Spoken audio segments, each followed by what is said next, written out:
আসসালামু আলাইকুম রাসেল ভাই ও প্রিয় শ্রোতারা, আশা করি ভালো আছেন।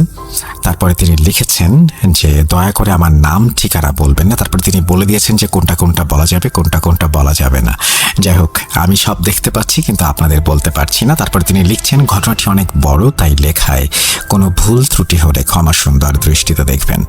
এরপরে তিনি বলছেন আমার ঘটনাটি যদি ভালো লাগে অবশ্যই রাসেল ভাই পড়ে শোনাবেন। আজকে আমি যে ঘটনাটি বলবো সেটা আমার খালাতো ভাইয়ের সাথে ঘটে যাওয়া সত্য একটি ঘটনা।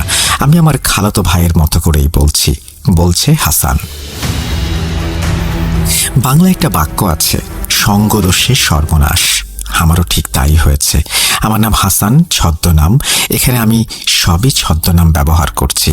আমি আমার পরিবার ও নিজের একটু বর্ণনা দিয়ে নিই, যা পরে আপনারা সবাই বুঝতে পারবেন কেন আমি আমার পরিবার এবং আমার বর্ণনা দিয়েছিলাম।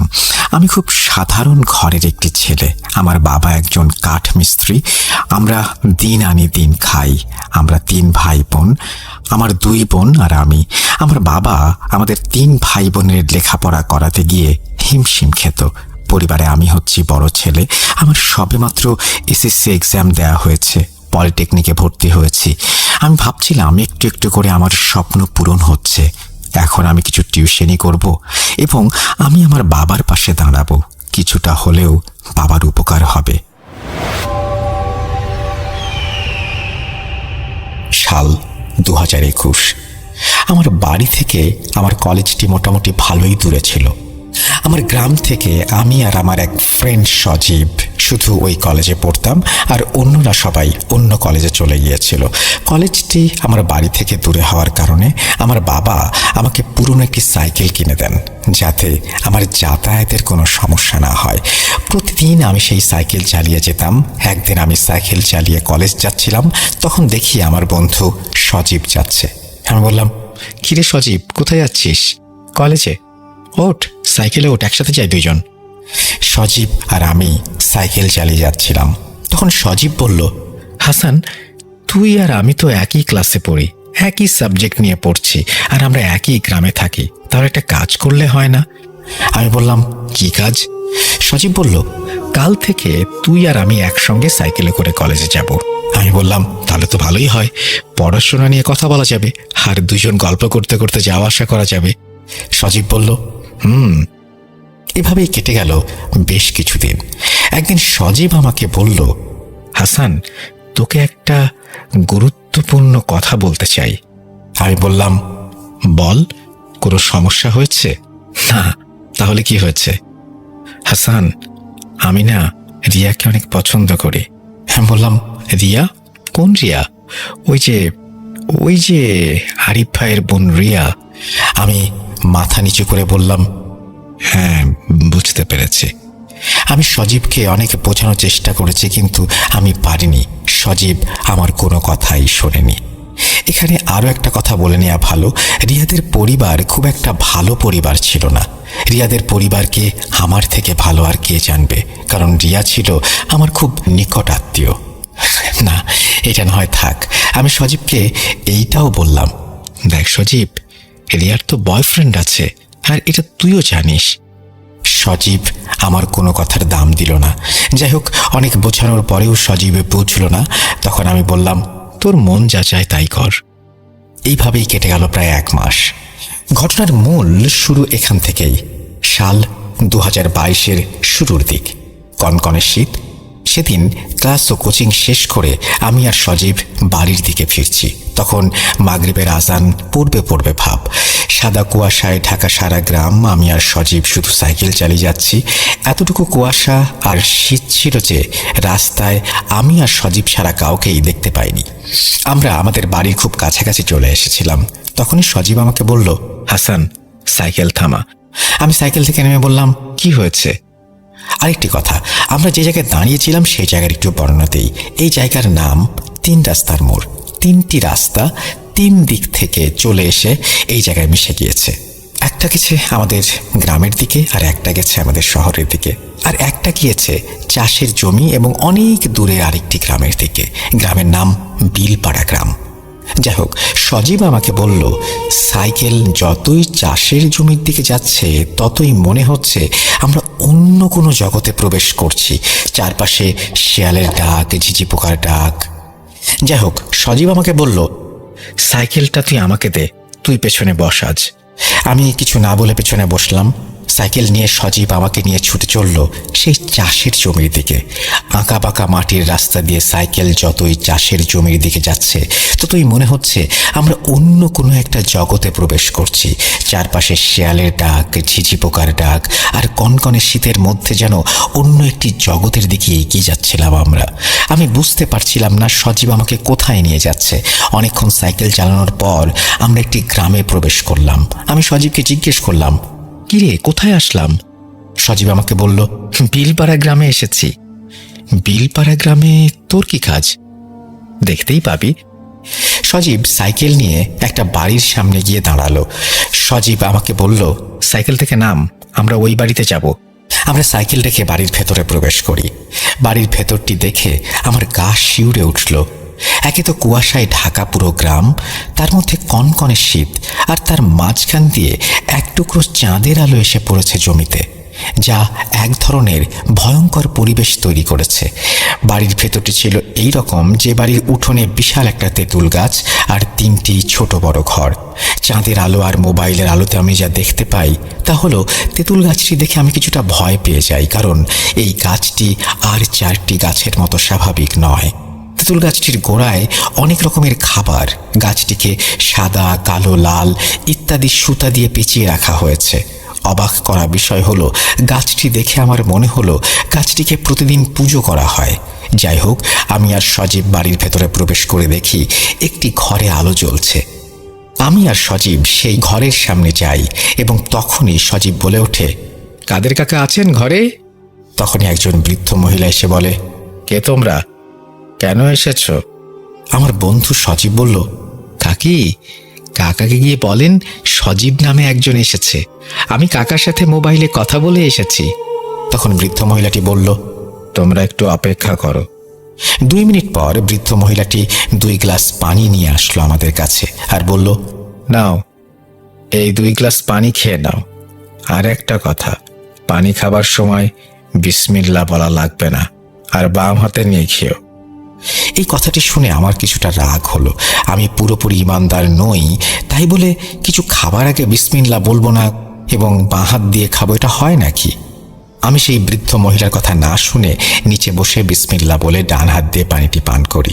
আমার বন্ধু সজীব কিন্তু তা করেনি। আমি আমার গ্লাসটি যখন বৃদ্ধ মহিলাকে দিচ্ছিলাম, দেখি সেই মহিলাটি আমার দিকে তার চোখ বড় বড় করে তাকিয়ে আছে। বৃদ্ধ মহিলাটি আমাদের দুজনের দিকে লক্ষ্য করে বলল, তোমরা বাইরে দাঁড়াও, আমি আসছি। এবার তিনি একটি বালতিতে করে পানি নিয়ে এসে আমাদের দুজনকে বললেন, এই পানি দিয়ে পা ধুয়ে বাম পা দিয়ে ঘরে প্রবেশ করো। এবারও আমি তার কথার কোনো দাম না দিয়ে পা ধুয়ে ডান পা দিয়ে ঘরে প্রবেশ করি। আমি কিছুটা অবাক হয়ে যাই, কারণ ঘরটিতে তেমন কোনো আসবাবপত্র ছিল না, শুধু একটি খাট ছাড়া। আরেকটা অবাক করা বিষয় হলো, পুরো ঘরটি লাল কাপড় দিয়ে মোড়ানো। যাই হোক, খাটের ওপর বসেছিলেন একজন বৃদ্ধ। আমি সেই বৃদ্ধ পুরুষটিকে দেখে সালাম দেই। জানি না আপনি বিশ্বাস করবেন কিনা, আমি সালাম দেওয়ার পর কেমন যেন একটা উত্তর দিল সেই বৃদ্ধ, যেটা আমি কখনোই শুনিনি। আমার কাছে খুব অদ্ভুত মনে হলো। যাই হোক, একটু পর সেই বৃদ্ধা মহিলাটি চেয়ার এনে আমাদেরকে বলল বসার জন্য। আমরা বসি। তখন সেই বৃদ্ধ পুরুষটি সজীবকে বলল, যা বলেছিলাম তা এনেছিস? সজীব তার পকেট থেকে একটি চিরকুট বের করে দিল বৃদ্ধকে। বৃদ্ধ কিছুক্ষণ সেই চিরকুটটি দেখল। তারপর বৃদ্ধটি বিছানা থেকে নেমে ঘরের এক কোণায় লাল কাপড় মোড়ানো একটা মাটির কলস থেকে 1 বোতল পানি নিয়ে আসলেন আর চিরকুটটি দেখে কি যেন বিড়বিড় করে পানিতে ফুঁ দিতে লাগলেন। কিছুক্ষণ পর বৃদ্ধটি সজীবকে লক্ষ্য করে বলল, আমার হাদিয়া এনেছিস? সজীব বলল, হ্যাঁ এনেছি। সজীব 1000 টাকার একটা নোট বাড়িয়ে দিল সেই বৃদ্ধের দিকে। বৃদ্ধটি টাকাটি নিয়ে সেই পানির বোতলটি সজীবকে দিল। সজীব পানির বোতলটি পেয়ে খুব খুশি হলো, যেন সে আনন্দে আত্মহারা। সেই বৃদ্ধটি সজীবকে বলল, আর শোন, সূর্য ডোবার পর যে কোনো সময় বাড়ির চারপাশে এই পানি ছিটিয়ে দিয়ে আসবি। সজীব হাসতে হাসতে বলল, তাহলে কি কাজ হয়ে যাবে? বৃদ্ধ পুরুষটি বলল, না, সবে 50% হবে, আরো 50% বাকি। তখন সজীবের হাসি মুখটি কেমন যেন কালো আঁধার হয়ে গেল। সেই বৃদ্ধটি সজীবকে বলল, আগে প্রথম কাজটি শেষ কর, পরে বাকিটা। প্রথম কাজ শেষ হওয়ার 1 সপ্তাহ পর 3টি জিনিস নিয়ে আমার সাথে দেখা করবি। সজীব বলল, কি 3টি জিনিস? বৃদ্ধ বলল, তার ব্যবহার করা কাপড়ের টুকরো, তার 2-1টি চুল, আর সে খেয়েছে এমন কোনো খাবারের একটি টুকরো। যা করার 1 সপ্তাহের মধ্যেই করতে হবে, আর এই সপ্তাহের মধ্যে যদি না হয় তাহলে আর কখনো হবে না।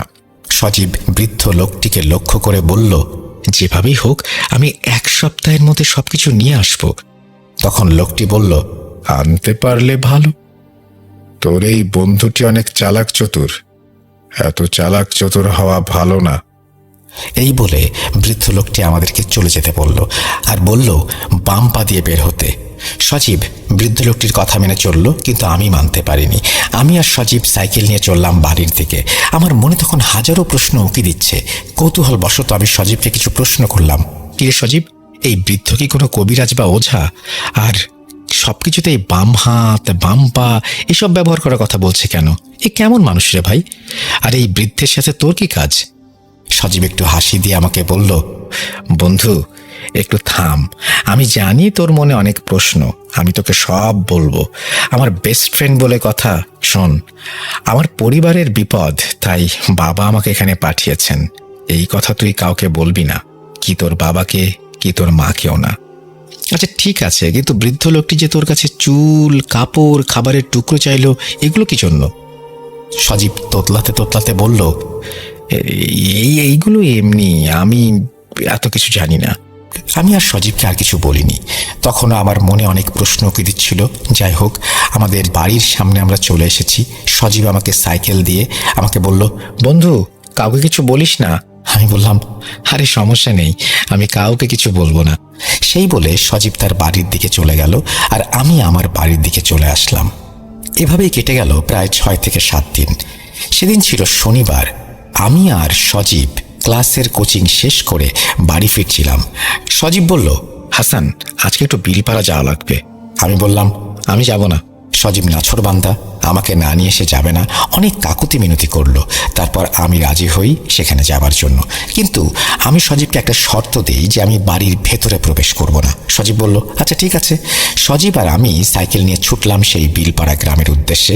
চারপাশে শুধু চাষের জমি আর চাষের জমি। চাষের জমির মাঝখান দিয়ে ছোট্ট একটা রাস্তা, সেই রাস্তা দিয়ে ছুটে চলেছে আমাদের সাইকেলটি। অনেকক্ষণ সাইকেল চালানোর পর আমরা গিয়ে পৌঁছালাম বিলপাড়া গ্রামের ওই বাড়িতে। বাড়ির সামনে আসার পর আমি সজীবকে বললাম, তুই বাড়ির ভেতরে যা, আমি তোর জন্য বাইরে অপেক্ষা করছি। সজীব বলল, আচ্ছা ঠিক আছে বলে বাড়ির ভেতরে প্রবেশ করলো। সজীব বাড়ির ভেতরে প্রবেশ করার পর আমি ভালো করে চারদিকটা দেখছিলাম। শ্রোতারা বিশ্বাস করবেন কিনা জানি না, এই আধুনিক যুগেও এই বাড়িটিতে কোনো আধুনিকতার বিন্দুমাত্র ছোঁয়া নেই, যেমন বিদ্যুৎ, টেলিভিশন ইত্যাদি। আরও অবাক করা বিষয় হলো, ছোট বড় ঘর আছে 3টি, তবে আমার চোখে মানুষ পড়েছে মাত্র 2 জন। বৃদ্ধ বৃদ্ধা ছাড়া আমি কাউকে এখানে থাকতে দেখিনি। আর এই বাড়ির আশেপাশে কোনো বাড়িও ছিল না। এই বাড়িটি গ্রামের সর্বশেষ বাড়ি, তারপর শুধু বিল আর বিল। আমি বিলের দিকে তাকিয়ে শুধু ভাবছিলাম, কি করে এখানে 2 জন মানুষ, তাও আবার বৃদ্ধ বৃদ্ধা, থাকতে পারেন। আমার মনে মনে অনেক খারাপ লাগছিল। তখনই হঠাৎ করে আমার কাঁধে কেউ যেন হাত রাখলো।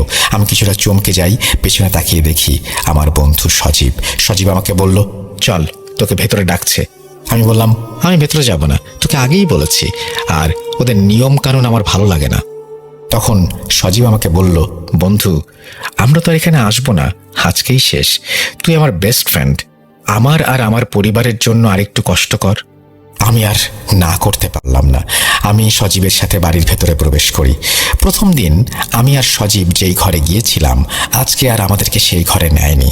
বৃদ্ধ মহিলাটি সজীবকে আর আমাকে বলল, আমার সাথে চল, মহিলাটি আমাদেরকে নিয়ে তেঁতুল গাছের গোড়ায় বড় একটি ঘরে নিয়ে যায়। যেই না আমি আর সজীব ঘরের ভেতরে প্রবেশ করেছি, তখনই বৃদ্ধ মহিলাটি একটু রাগান্বিত হয়ে আমাকে বলল, দাঁড়া, এত তাড়া কিসের? তোদের আগে পানি পান করাই, তারপর পা ধুয়ে ঘরে প্রবেশ করবি। এবার আমি একটু রাগান্বিত হয়ে বললাম, আমি বিসমিল্লাহ না বলে কিছু খেতে পারবো না, আর বাম পা বা বাম হাতও ব্যবহার করতে পারবো না। তখন আমার বন্ধু সজীব আমাকে শান্ত হওয়ার জন্য বলল। যাই হোক, আমরা ঘরে প্রবেশ করি। ঘরে প্রবেশ করে দেখি পুরো ঘর আগরবাতির ঘ্রাণে মোমো করছে, আর ঘরের চারপাশে হরেক রকমের মোমবাতি জ্বলছে। আর ঘরের এক পাশে একটি আসন করে চোখ বন্ধ করে বসে আছেন সেই বৃদ্ধ লোকটি আমাদের অস্তিত্ব বুঝতে পেরে সজীবকে উদ্দেশ্য করে বলল, কিরে, তোকে যা আনতে বলেছিলাম এনেছিস? উত্তরে সজীব বলল, হ্যাঁ, আনতে পেরেছি। তখন বৃদ্ধ লোকটি বলল, কই দে দে দেখি কি এনেছিস। সজীব বৃদ্ধ লোকটির দিকে লাল একটি কাপড়ের ব্যাগ এগিয়ে দেয়। তারপর বৃদ্ধ লোকটি ব্যাগ থেকে এক এক করে 3টি জিনিস বের করে, কিছু চুল, একটি ছোট কাপড়ের টুকরো, অর্ধেক খাওয়া একটি চিকেন ফ্রাই। আর এই 3টি জিনিস দেখে বৃদ্ধ লোকটি একটা চিৎকার দিয়ে উঠল, আরে, এই 3টি জিনিসকে একটি মাটির পাত্রে রাখতে বলেছে কে? শোন, আমি একটা কাজ শেষ করে আসছি, আর একটা কথা, ঘরের বাইরে যাই হয়ে যাক না কেন, তোরা কেউ ঘর থেকে বের হবি না। এই বলে বৃদ্ধ মহিলাটি ও বৃদ্ধ পুরুষটি সজীবের দেয়া জিনিসগুলো নিয়ে বাইরে চলে যায়, আর ঘরের দরজাটি ভালো করে বন্ধ করে দিয়ে যায়। ও, আরেকটি কথা বলতে ভুলে গিয়েছিলাম। বৃদ্ধ লোকটি সজীবকে বলেছে, আমি তোকে পানি পড়া দেওয়ার একদিন পর তুই পানি ছিটিয়ে দিয়েছিলি, তাই না? সজীব বলল, হ্যাঁ। তখন বৃদ্ধ লোকটি চিৎকার করে বলল, আমার প্রভু অজিরের কাছে আর কোনো কিছুই অসম্ভব না। অজিরের দয়ায় তোর একটি কাজ হয়েছে, আশা করছি এটাও হয়ে যাবে। যাই হোক, তারা দুইজন চলে যাওয়ার পর আমি সজীবকে জিজ্ঞাসা করলাম, কিরে সজীব, কি হচ্ছে এসব? আর কি সব কুফরি কথাবার্তা বলছে? সজীব আমার কথার কোনো উত্তর দিল না। আর তখনই হঠাৎ বাইরে তুমুল ঝড় বৃষ্টি শুরু হলো। আমি আর সজীব কিছুটা ভয় পেয়ে যাই। আমি সজীবকে বলতে লাগলাম, কিরে, এই শীতের দিনে আবার ঝড় শুরু হলো কিসের? তখন আমি দেখি সজীব ভয় পেয়ে ভীতুর মতো একটি চেয়ারে বসে আছে। আমি বাইরে কি হচ্ছে দেখার চেষ্টা করি, কিন্তু কিচ্ছু দেখতে পাইনি। বাইরে এতটাই ঝড় হচ্ছিল যে মনে হচ্ছে এক নিমিষেই সব শেষ করে দেবে। তখনই বাতাসের তীব্র গতিতে দরজাটি খুলে যায়, আর তারপর দেখি ঘরের বাইরে তেঁতুল গাছটি যেন এখনই ভেঙে পড়বে। আর সেই তেঁতুল গাছটির গোড়ায় বসে বৃদ্ধ পুরুষ ও মহিলাটি কোনো একটি অবয়বকে পুজো করছে, আর তাদের পুজোকে লক্ষ্য করে বেশ কিছু কালো অবয়ব তাদের চারপাশে ঘোরাঘুরি করছে। এই দেখে আমি ভয়ে সজীবের কাছে যাই আর রাগান্বিত হয়ে বলি, তুই এই কোথায় নিয়ে আসলি আমাকে? সজীব ভয়ে কিছু বলতে পারছিল না। এভাবে ঝড় চলল 15 থেকে 20 মিনিটের মতো। কিছুক্ষণ পর আমাদের মনে হলো ঝড় থেমে গেছে। তার কিছুক্ষণ পর আমরা দেখি আমাদের দরজাটি খুলেছে। ঘরে প্রবেশ করলো সেই বৃদ্ধ আর বৃদ্ধা। তারা আমাদের দুজনকে দেখে বলল, বিশেষ করে আমাকে লক্ষ্য করে বলল, কি রে, ভয় পেয়েছিস? এই বলে বৃদ্ধ লোকটি একটু হাসলো। বৃদ্ধ লোকটি হাসতে হাসতে তার আসনে গিয়ে বসলো আর বলল, সজীব, তোর কাজ হয়ে গেছে।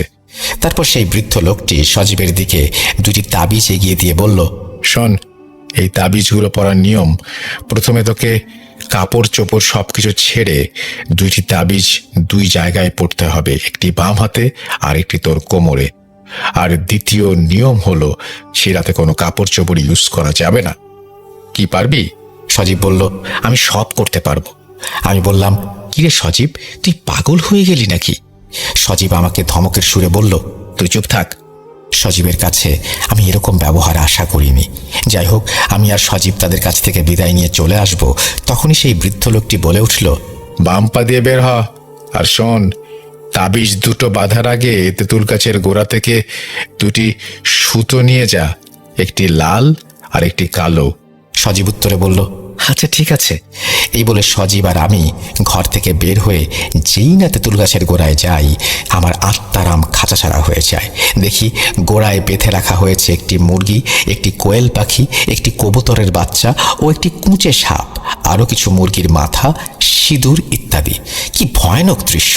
এইসব দৃশ্য দেখে সজীবকে বললাম, কিরে, এসব তো কুফরি কালামের নমুনা। সজীব একটু মুচকি হেসে বলল, আরে না, কাদির কাকা অনেক ভালো মানুষ। হ্যাঁ হ্যাঁ, তা তো দেখতেই পাচ্ছি। তখনই ঘরের ভেতর থেকে সেই বৃদ্ধ লোকটি বলে উঠল, কিরে, নিতে পেরেছিস? সজীব বলল, জি পেরেছি। তারপর সেই বৃদ্ধ লোকটি বলল, এখন এখান থেকে তাড়াতাড়ি চলে যা, অনেক রাত হয়েছে, আর আমার টাকার কথা ভুলিস না যেন। এই বলে বৃদ্ধ লোকটি থেমে যায়। আমি আর সজীব লাল সুতো, কালো সুতো আর তাবিজ নিয়ে রওনা হলাম। বাড়ি আসতে আসতে আমি সজীবকে অনেক প্রশ্ন করি, আর উত্তরে সজীব বলে পরিবারের অনেক বিপদ, তাই সে এমন কাজ করেছে। এই বিষয়টি পাঁচকান করতে চায় না সে। আমি সব শুনে আর কথা বাড়ালাম না, কারণ এমনি অনেক দেরি হয়ে গেছে। তার মধ্যে বাড়ি থেকে বারবার ফোন আসছে। যথারীতি আমরা বাড়ি চলে আসি। এভাবে কেটে গেল এক সপ্তাহ। একদিন আমি আর সজীব কলেজের মাঠে বসে আছি। হঠাৎ আমাদের সামনে আসলো রিয়া। সজীব রিয়াকে অনেক পছন্দ করে, কিন্তু রিয়া পছন্দ করতো আরেকজন ছেলেকে, আর সজীবকে সে দেখতে পারতো না। আমি সজীবের সাথে চলি বলে রিয়া মাঝে মাঝে আমাকে কথা শোনাতো। যাই হোক, রিয়াকে দেখে সজীব তো অবাক। রিয়া মাঝে মাঝেই আমার কাছ থেকে কিছু নোটবুক নিত। আমি মনে করলাম হয়তো সে নোটবুকের জন্য এসেছে। আমি যেই না রিয়াকে জিজ্ঞেস করব রিয়া কিছু লাগবে, তখনই রিয়া বলল, সজীব, তোমার সাথে আমার কথা আছে, চলো আমার সাথে। সজীব আর রিয়া চলে যাচ্ছিল। তখন সজীব ঘাড় ঘুরিয়ে আমার দিকে তাকিয়ে একটু হাসি দিল।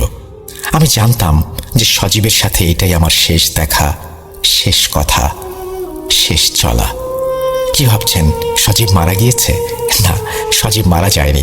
ওই দিনের পর থেকে সজীব আর আমার একসাথে কলেজে যাওয়া হয়নি, কথাও বলা হয়নি, সজীবের সাথে তেমন দেখাও হয়নি। প্রিয় শ্রোতা, আপনারা নিশ্চয়ই বুঝতে পারছেন আমি কেন বলেছিলাম সঙ্গদোষে সর্বনাশ। এখন আমি যতটুকু বলবো তার অর্ধেক বলবো, আর অর্ধেক বলবে আমার খালাতো ভাই রাকিব। যাই হোক, এভাবে কেটে গেল প্রায় 1 মাস। সজীবের সাথে আমার কথা হয়নি, আমিও নিজে সজীবের সাথে কখনো দেখা করতে যাইনি। একদিন আমি কলেজের মাঠে বসে আছি আর ভাবছি, সজীব তো আমার বেস্ট ফ্রেন্ড ছিল। আমার বিপদে সে আসতো, আমি তার বিপদে যেতাম। আজ এমন কি হলো যে সজীব আমার সাথে আর কথা বলে না? তখনই আমার এক ক্লাসমেট আমাকে এসে বলল, হাসান, কিছু শুনেছিস? আমি বললাম, কি শুনবো, কি হয়েছে? তখন আমার ক্লাসমেট বলল, সজীবের সাথে রিয়ার তো ভালো একটা সম্পর্ক গড়ে উঠেছে। আমি একটু মুচকি হেসে বললাম, মানুষের মন কখন যে কোন দিকে যায়। যাই হোক, আমি ক্লাস ও কোচিং শেষ করে বাড়ি ফিরছিলাম। যদি ভুল না করে থাকি, সেদিন ছিল শনিবার, 15/3/2022। আমি যখন আমাদের বাড়ির 3 রাস্তার মোড়ের খুব কাছাকাছি, তখনই দেখি কেউ একজন আমাকে ইশারা করে সাইকেল থামানোর জন্য বলছে।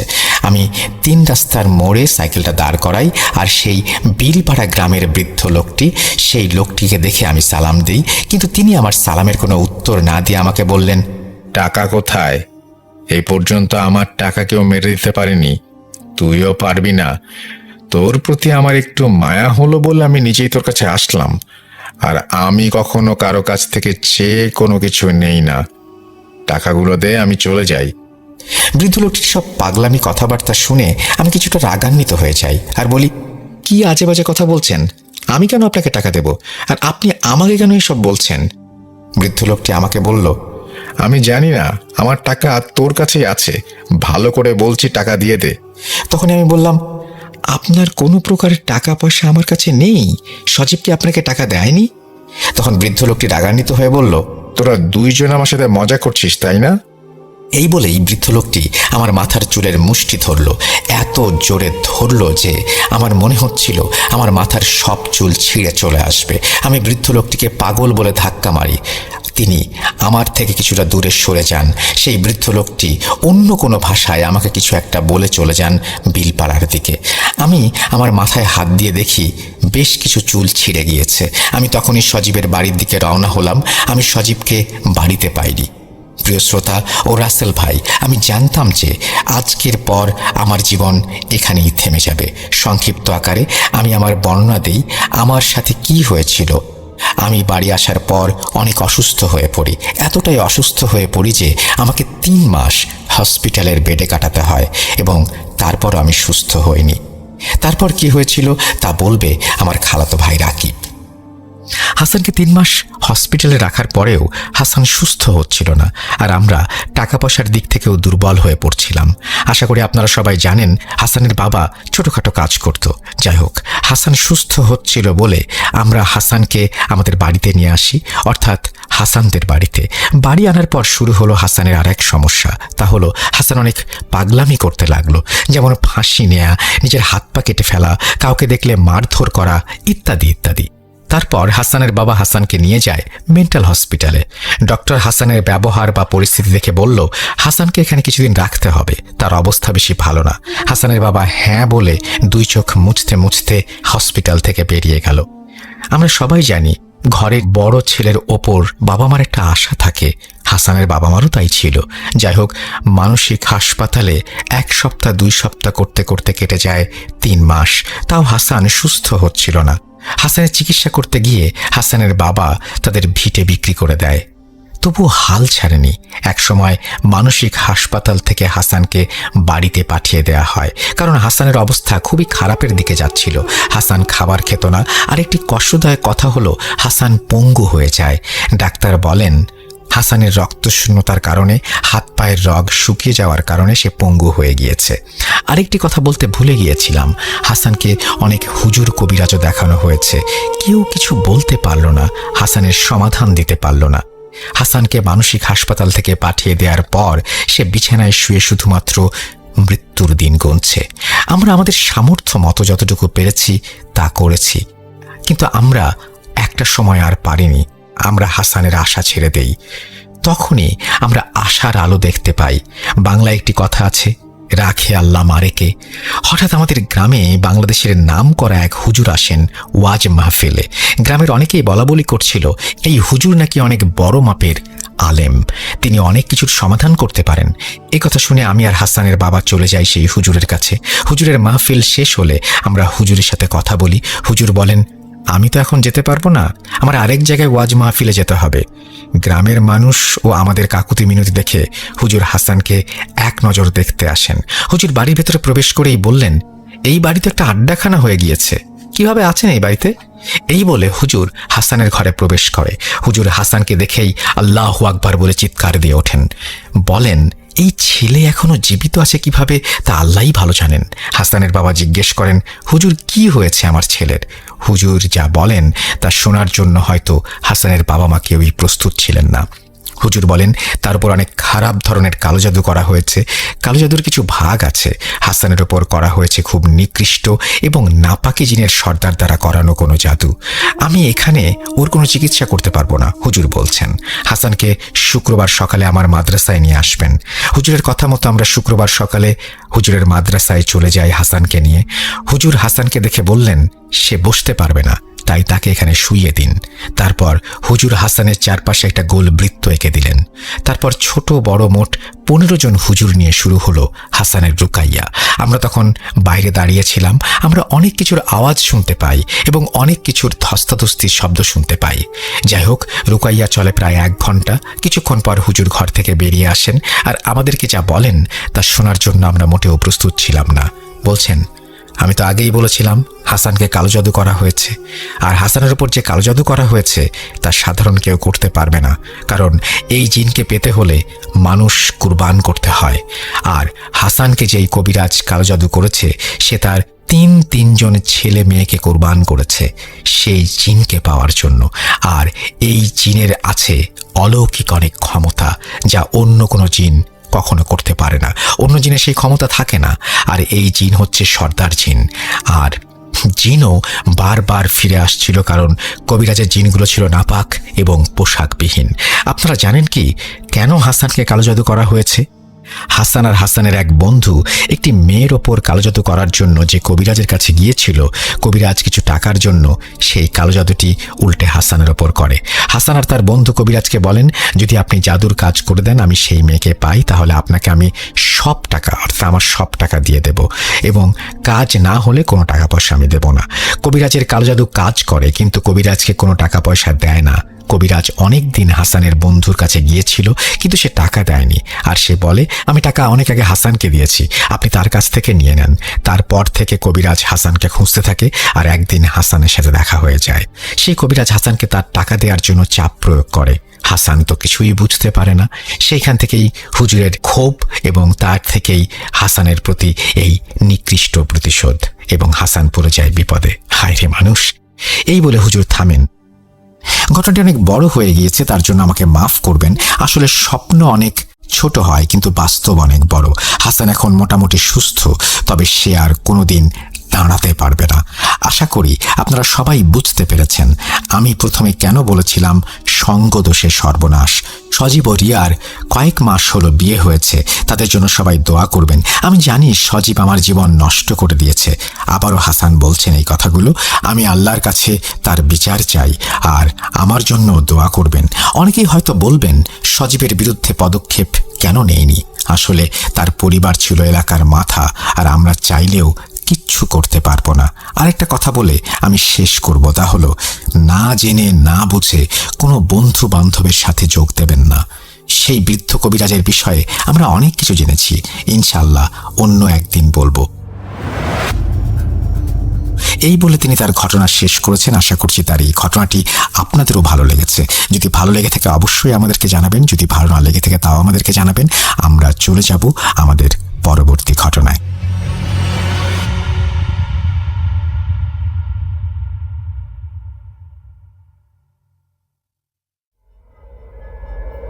Spirit, be here with me.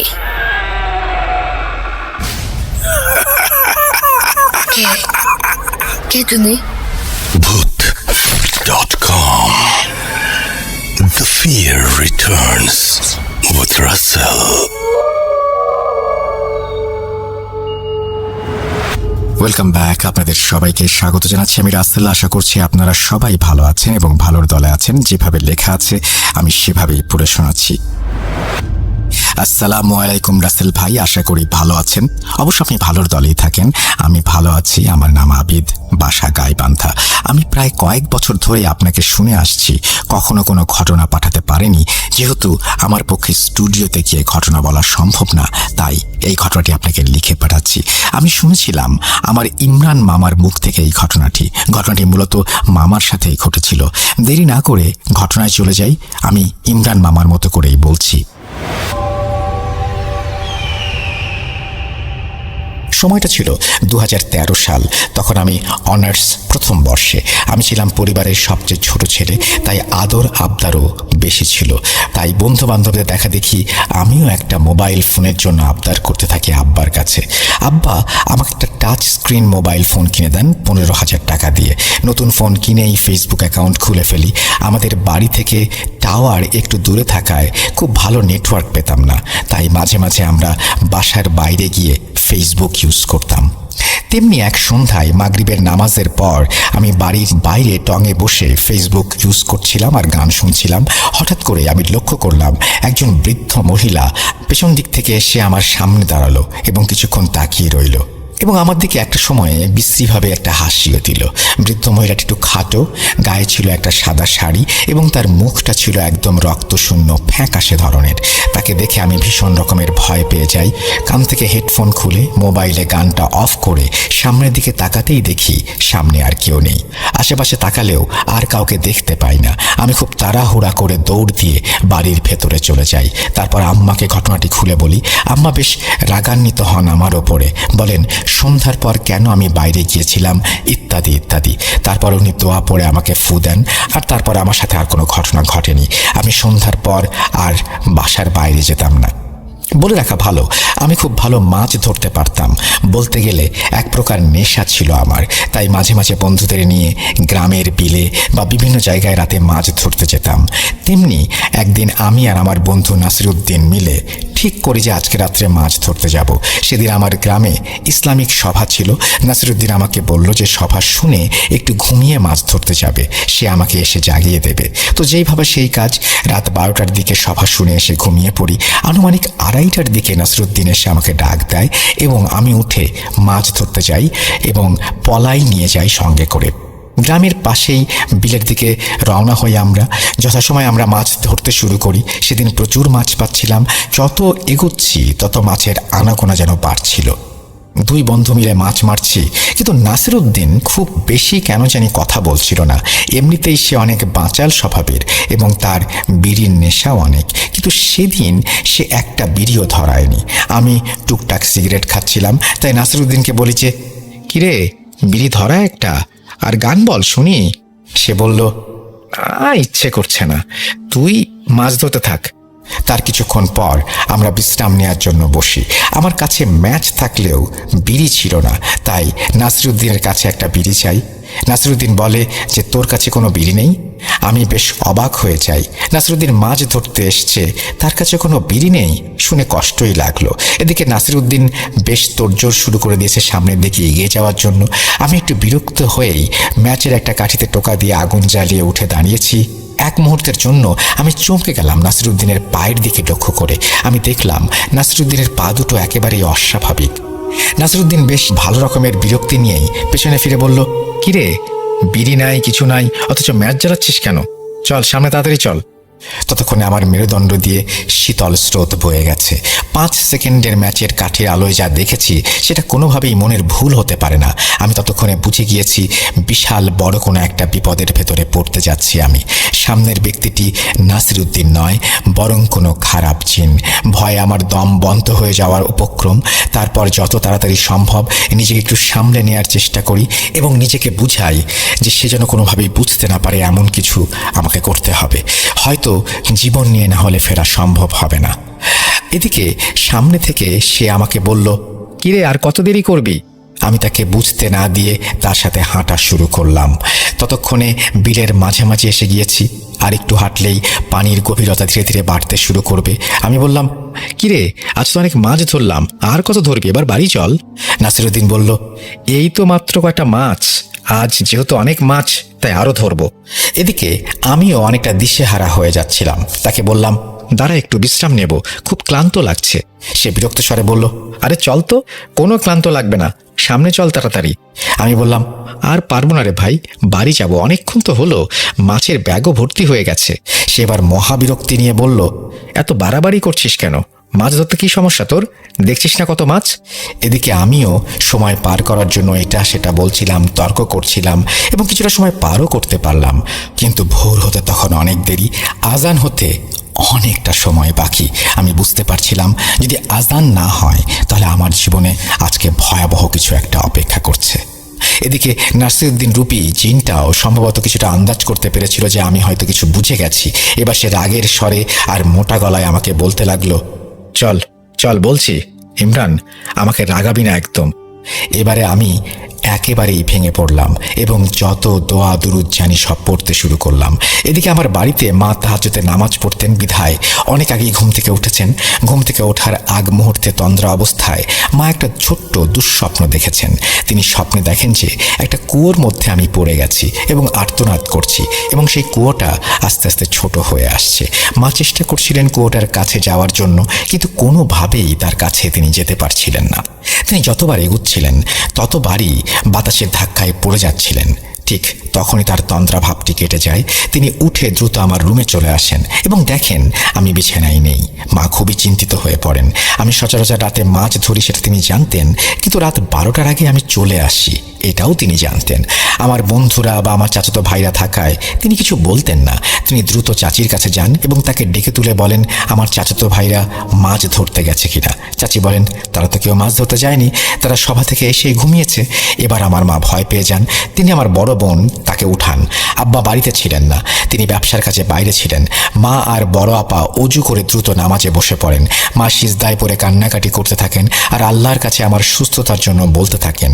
মায়ের মন তো হয়তো বিপদের আশঙ্কা টের পেয়েছিল, তাই মা চাচা আরও কয়েকজন জেগে ওঠায় আমাকে খুঁজতে বের হন এবং যেহেতু বেশিরভাগ সময় আমি বিলের দিকেই মাছ ধরতে যাই, লাইট নিয়ে তারা বিলের দিকেই রওনা দেন। এদিকে ততক্ষণে ভয়ে কাঠ হয়ে আমি দাঁড়িয়ে আছি। নাসিরউদ্দিনের চেহারা ততক্ষণে পরিবর্তিত হতে শুরু করেছে, সে ভয়ানক আকার ধারণ করতে শুরু করেছে। নাসিরউদ্দিনের জায়গায় আস্তে আস্তে একটা কালো ছায়া কিংবা অবয়ব কিছু একটা ওরকম দেখতে পাচ্ছি আমি তখন মৃত্যু ভয়ে কাঁপছি, মাথায় কোনো সূরা আসছে না। হঠাৎ কালো অবয়ব ভারী মোটা গলায় বলল, বাঁচবি না তুই, আজ শেষ করে ফেলবো।